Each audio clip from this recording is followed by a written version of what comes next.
7واں کشف حجاب روزے کے بیان میں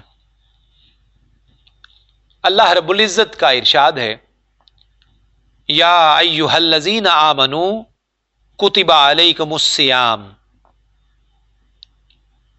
اے ایمان والو تم پر روزے فرض کیے گئے۔ حضور اکرم صلی اللہ علیہ وآلہ وسلم کا ارشاد ہے کہ جبریل امین علیہ السلام نے مجھے خبر دی ہے کہ حق تعالی فرماتا ہے، روزہ میرے لیے ہے اور میں ہی اس کی جزا دوں گا یا میں ہی اس کی جزا ہوں گا، اس لیے کہ روزہ باطنی عبادت ہے جس کا ظاہر سے کوئی تعلق نہیں، اور کسی دوسرے کو یہ معلوم ہو ہی نہیں سکتا کہ یہ روزہ دار ہے، اسی بنا پر اس کی جزا بھی بے حد و بے حساب ہے۔ علماء فرماتے ہیں کہ جنت میں داخلہ اللہ رب العزت کی رحمت کے طفیل ہوگا، اور وہاں درجات عبادت کے صدقہ میں ہوں گے، اور وہاں ہمیشہ رہنا روزہ دار کے لیے ہوگا، کیونکہ حق تعالی فرماتا ہے میں ہی اس کی جزا دوں گا۔ حضرت جنید بغدادی رحمت اللہ تعالی علیہ فرماتے ہیں، روزہ آدھی طریقت ہے۔ بکثرت مشائخ کو دیکھا گیا ہے کہ وہ ہمیشہ روزہ رکھتے تھے، اور بعض مشائخ کو دیکھا کہ وہ صرف ماہ رمضان کے روزے رکھتے تھے۔ ان کا یہ عمل اس لیے تھا کہ رمضان کے روزے سے ثواب حاصل ہو اور دیگر دنوں میں روزہ نہ رکھ کر ریاکاری سے محفوظ رہیں۔ میں نے ایسے مشائخ کو بھی دیکھا ہے کہ جن کو روزہ دار ہوتے ہوئے بھی کوئی نہیں جانتا تھا کہ وہ روزے سے ہیں، اگر کوئی کھانا سامنے لے آتا تو کھا بھی لیتے اور نفل روزہ افطار کر لیتے تاکہ روزہ دار معلوم نہ ہو۔ یہ طریقہ سنت کے زیادہ موافق ہے، کیونکہ حضرت عائشہ صدیقہ رضی اللہ تعالی عنہا اور حضرت حفصہ رضی اللہ تعالی عنہا کی حدیث میں ہے کہ نبی کریم صلی اللہ علیہ وآلہ وسلم ان کے ہاں تشریف لائے تو دونوں نے عرض کیا، یا رسول اللہ صلی اللہ علیہ وآلہ وسلم، ہم نے آپ کے لیے گوشت پکایا ہے۔ حضور صلی اللہ علیہ وآلہ وسلم نے فرمایا، میں نے تو آج روزے کا ارادہ کیا تھا، لیکن لاؤ میں اس کے بدلے کل روزہ رکھ لوں گا۔ میں نے احادیث میں دیکھا ہے کہ حضور اکرم صلی اللہ علیہ وآلہ وسلم ایام بیز یعنی چاند کی 13، 14 اور 15 تاریخوں میں اور محرم کے 10 دنوں میں روزے رکھا کرتے، اور ماہ رمضان اور شعبان میں بھی روزے رکھتے تھے۔ حدیث شریف میں یہ بھی وارد ہوا ہے کہ آپ داؤدی روزے رکھا کرتے تھے اور اسے خیر الصیام فرمایا کرتے تھے۔ داؤدی روزہ یہ ہے کہ ایک دن روزہ رکھے اور دوسرے دن افطار کرے۔ ایک مرتبہ شیخ احمد بخاری رحمت اللہ علیہ کے پاس میں حاضر تھا تو وہ ایک طباق حلوے کا اپنے سامنے رکھے بیٹھے تھے اور اس سے تناول فرما رہے تھے۔ مجھے اشارہ کیا کہ کھاؤ۔ میں نے بچپن کی عادت کے مطابق کہہ دیا کہ میں روزے سے ہوں۔ فرمایا، کیوں روزہ رکھتے ہو؟ میں نے کہا، فلاں بزرگ کی موافقت میں روزہ رکھتا ہوں۔ انہوں نے فرمایا کہ یہ بات درست نہیں ہے کہ کسی مخلوق کی کوئی مخلوق مطابعت کرے۔ میں نے ارادہ کیا کہ روزہ افطار کر لوں۔ انہوں نے فرمایا، جب تم نے فلاں بزرگ کی مطابعت کرنے کا ارادہ کیا ہے تو اب میری بھی موافقت نہ کرو، کیونکہ میں بھی تو ایک مخلوق ہی ہوں۔ روزے کی حقیقت رکنا ہے، اور پوری شریعت در حقیقت اس میں پنہا ہے۔ روزے میں ادنا درجہ بھوکے رہنا ہے، کیونکہ بھوکا رہنا زمین پر خدا کا طعام ہے۔ بھوکے رہنے کو شریعت اور عقل دونوں پسند کرتے ہیں۔ ہر مسلمان عاقل، بالغ، تندرست اور مقیم پر صرف ایک ماہ یعنی رمضان کے روزے فرض ہیں، جو رمضان کا چاند دیکھنے سے شوال کا چاند دیکھنے تک ہیں۔ ہر روزے کے لیے نیت درست اور ادائیگی میں صدق و اخلاص ہونا چاہیے۔ رکے رہنے کی کئی شرائط ہیں، مثلا معدے کو کھانے پینے سے روکنا، آنکھ کو شہوانی نظر سے روکنا، کان کو غیبت سننے سے، زبان کو بیہودہ اور فتنہ انگیز باتیں کرنے، اور جسم کو دنیاوی اور مخالفت حکم الہی سے روکے رکھنا روزہ ہے۔ جب بندہ ان تمام شرائط کی پیروی کرے گا تب وہ حقیقتاً روزے دار ہوگا۔